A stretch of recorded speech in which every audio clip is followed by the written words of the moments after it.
Hi, I'm MJ, and welcome to the Blogs for Borders video Blogburst, June 5th, 2007. Thanks for joining us as we take a whirlwind tour of illegal immigration news across these United States.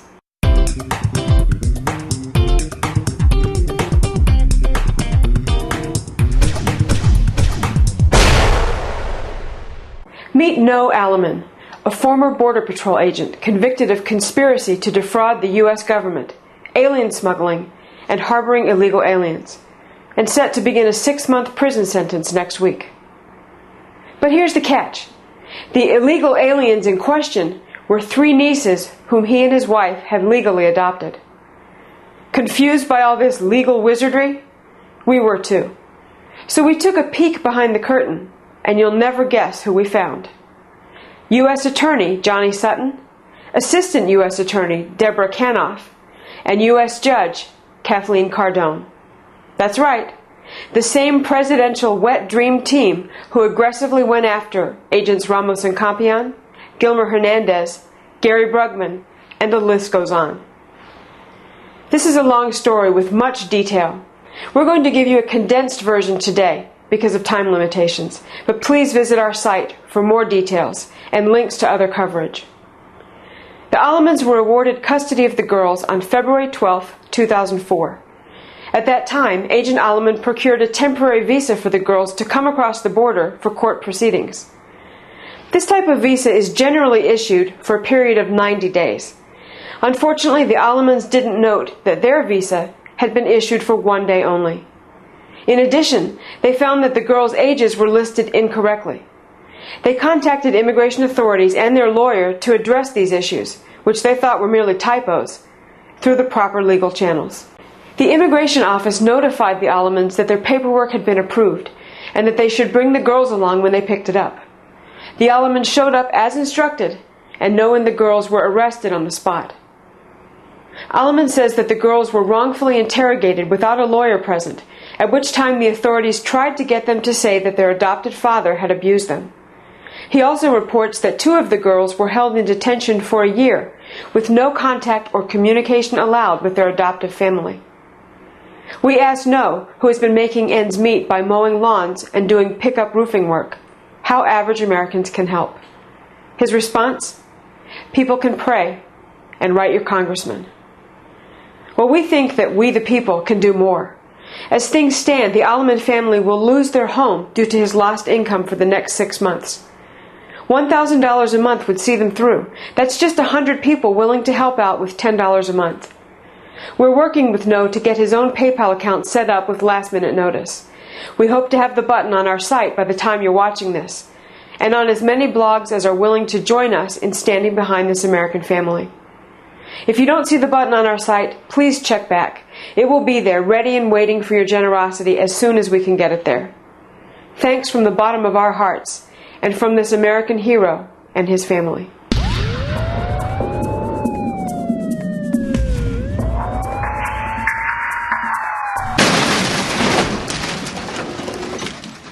The victim, a 7-year-old Indianapolis girl.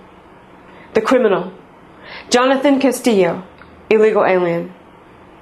The charges: burglary, criminal confinement, battery, and child molestation. The story.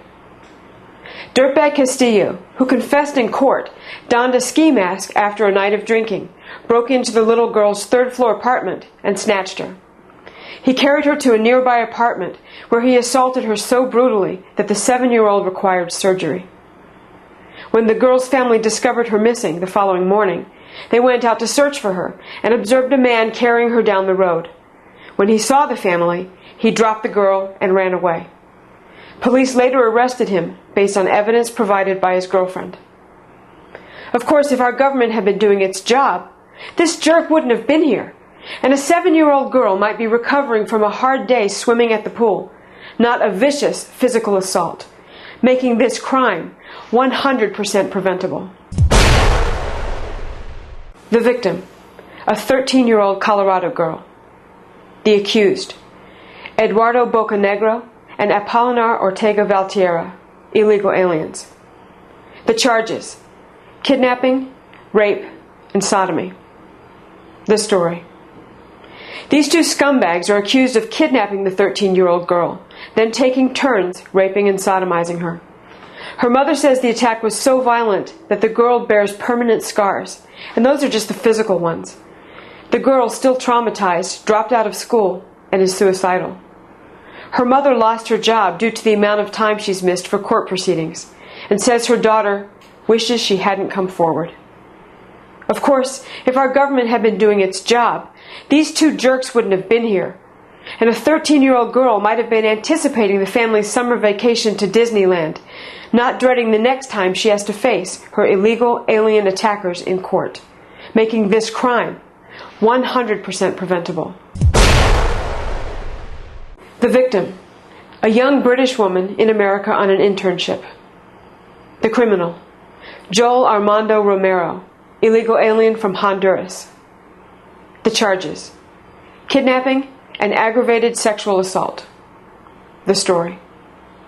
Scumbag Romero was standing in the doorway of a bar when he spotted the victim walking down the sidewalk.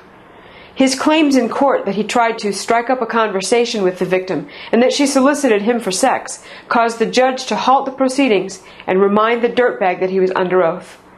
Romero then broke down in tears, crying, "It's very difficult for me," then confessed to raping the woman. But it gets worse. A passing stranger, Juan Amandano, offered to help. Help scumbag Romero, that is, not the victim. He held the woman down while Romero raped her. Police caught Romero on top of her and Amandano running away. Of course, if our government had been doing its job, this jerk wouldn't have been here.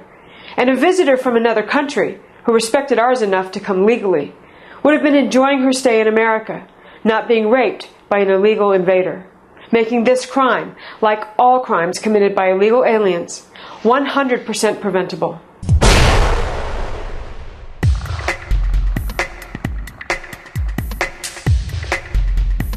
Earlier this week, I ranted on YouTube in response to El Presidente's insulting speech in Georgia. According to Mr. Bush, those of us who want our borders secured are race-baiting fearmongers. Plenty of people chimed in to agree with what I had to say.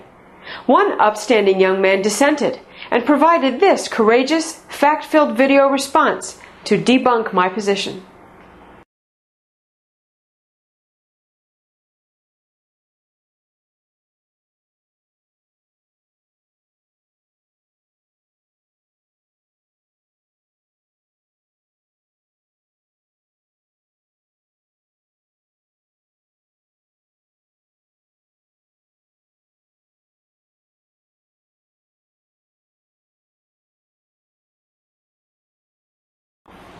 Not happy with merely tromping me intellectually, he thoughtfully took the time to send this email to our YouTube account.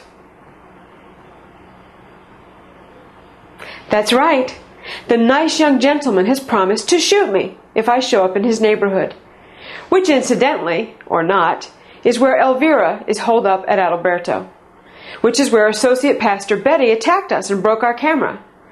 Pastor Betty, who didn't show up in court when she was supposed to, and left this delightful invitation, also on our YouTube account. You don't suppose she wants me to come and get it in person so the nice young gentleman can shoot me, do you?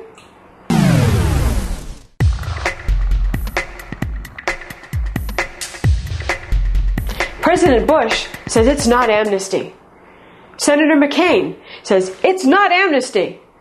Senator Kennedy says it's not amnesty. Michael Chertoff says it's not amnesty. Tony Snow says it's not amnesty. Let's keep this simple, shall we? Amnesty is a release from the penalty of an offense. If your offense is being here illegally, the penalty is deportation. If you are here illegally and you're given the legal right to stay, that's amnesty. S. 1348 grants legalization, the legal right to stay, to many illegal aliens. Legalization equals amnesty. President Bush, etc., can say it's not amnesty until they're blue in the face. Amnesty is amnesty, no matter how willing you are to lie about it. And the American people know it.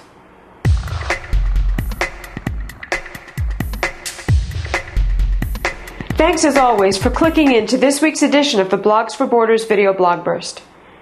This is America, a fact that one relentless congressman from Colorado, you may have heard of Tom Tancredo, reminded us of so well this week when he said, "This is our land. Fight for it. This is our flag. Pick it up. This is our country. Take it back."